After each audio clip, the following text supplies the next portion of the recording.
Hey guys, Grease Monkey 34 here, coming to you a video about my 96 Ford F250.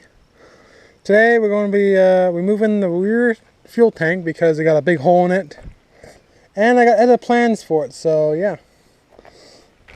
So the rear fuel tank filled right here, as you can see, it totally broke off. And the whole tank underneath is rusty. So let's take a look at it. Oh yeah, what you're going to be needing to take off the fuel tank is a 15mm socket and a 13mm wrench.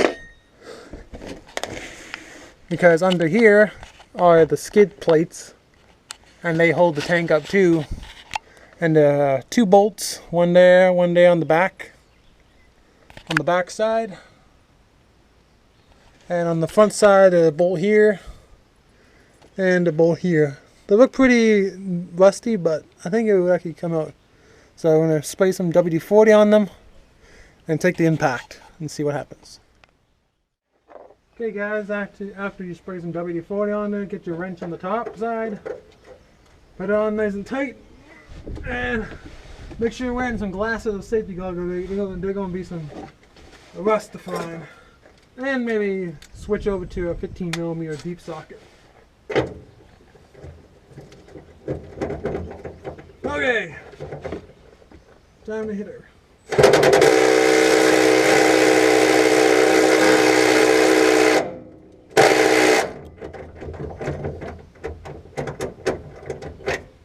Well, that didn't work.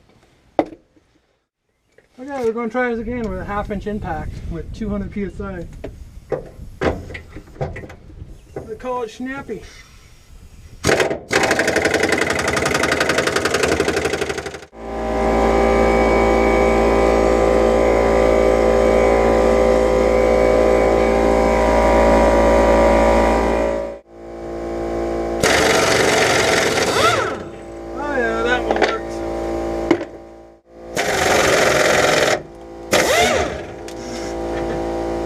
They're not snapping them off.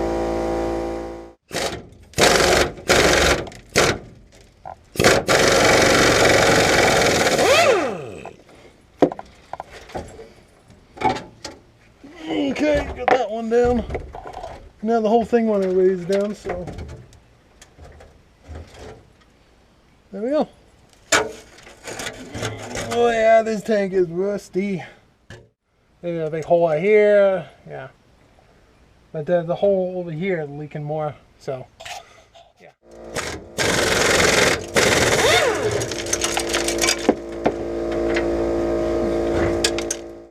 Yeah, look at that hole. That went right through. And all this in here, yep. So we can get the crowbar in there and pry some stuff loose.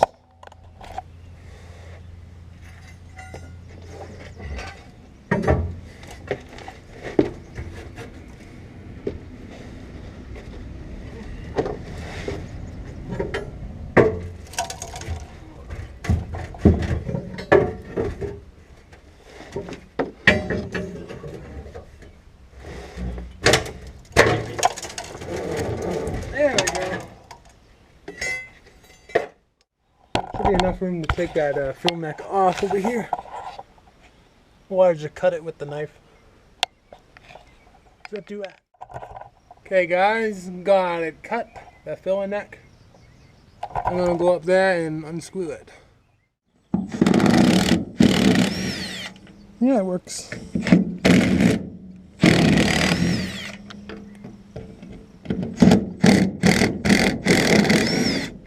There we go.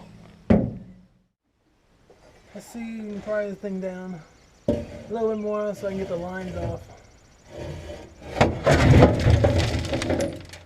Well, that could happen, yeah. Yeah, 4 wires. I'm gonna see if I can take the clip out, but I doubt it. It's pretty rusty in there, so yeah. And these clips, you unclip them and shove a screwdriver up there and wiggle it around, and it'll release in here.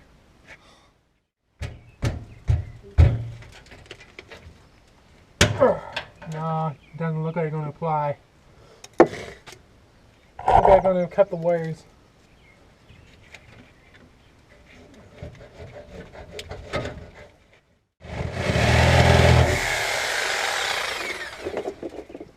And there we go. Now they're gonna recycle these lines from one to the other with a piece of little rubber hose, and then yeah. So let's drag the thing out and see what it looks like on the light. Oh yeah, look at that. Got some bad corners here.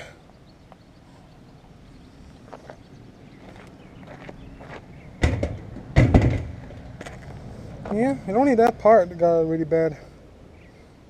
Too bad. Okay guys, this is what I come up with. I got a piece of angle iron. I drilled a 1/2 inch hole on both sides. And I got a 3/4 hole in the center. And I got some stainless steel bolts. I'm gonna bolt it onto the frame of the truck. I'll show you where in a second. And inside this 3/4 hole here, I'm gonna take this rod. I welded a bracket on the side so it'll fit in there, and it will wobble back and forth. But it can't turn when I put tension on it, because it's going to hit on the other side because of this piece here. And on top of, on the threaded rod, we'll have this. And on this side, it'll go inside the tire. It'll hold the tire up. I'm going to shove into this spot in here. I drilled this hole to a 1/2 inch. It used to be a 1/4 inch hole. I used to have like a plug in it, but yeah, now it's a 1/2 inch. And now I'm going to come over here to this side with another 1/2 inch hole. I'm going to put the angle iron on top here and run it along here to the other side. So yeah, and then the spare tire, it went across here, so the spare tire should go on this bolt here, gonna come down here. If there's any excess, I'll just cut it off, but yeah. Okay guys, this is what I'm gonna do. It's shoved into here, pull through, and this is how we're gonna walk back and forth. So you can walk back and forth a good bit, but you can't spin it. So I'm gonna take this piece, shove it up in here. I gotta take the ply bar probably a little bit. Oh, maybe not. And line up the holes. But yeah, I'm just gonna give it a little pry. Take the ply bar and give it a little pry. This is one piece a little low. You gotta go in and then back. Like that.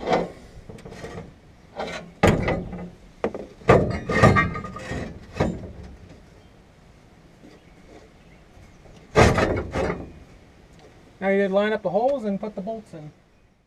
Okay guys, got the bolts in, just gotta tighten them up. It fits very snug. And there's like no room up here, so yeah, she fits. This side didn't have a lock nut, so I bought another nut to put on it. But I'm gonna tighten them down and get going. Okay guys, got it all bolted on. That can swing back and forth. And that yeah. And that the screws right up on it. Now, take this off,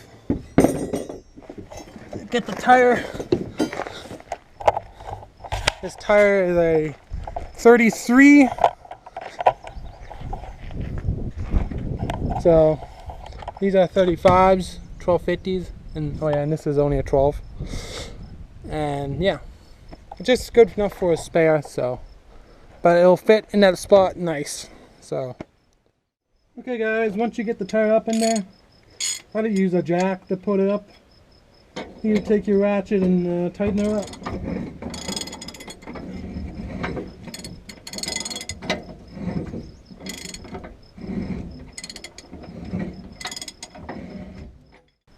Okay guys, got her in. Just took the jack to hold the tire up and did up the giant nut. So I put a strap on it just for a secondary insurance, but I think it'll be fine up there. So side to side, it can't go side to side. The trailer hitch, it touching on both sides, as you can see. And on the back side here, I don't know if you can see up there, but it's touching on top. And on the front side, it's touching on this back here. So yeah, she's pretty in there.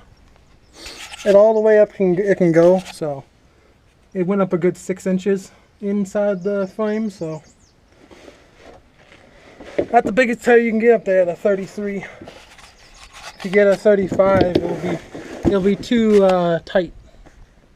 So yeah, if the receiver hitch wasn't on there, you could probably fit a 35 in there.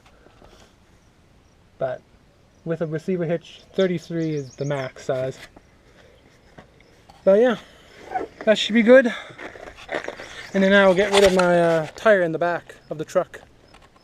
Don't have to worry about that until I got a flat tire, but these are brand new Wranglers, so they should be fine. But yeah, hope you guys enjoy, and that was how to take out the gas tank and replace it with a tire. But if you wanted to repair put a new gas tank in, it's simple.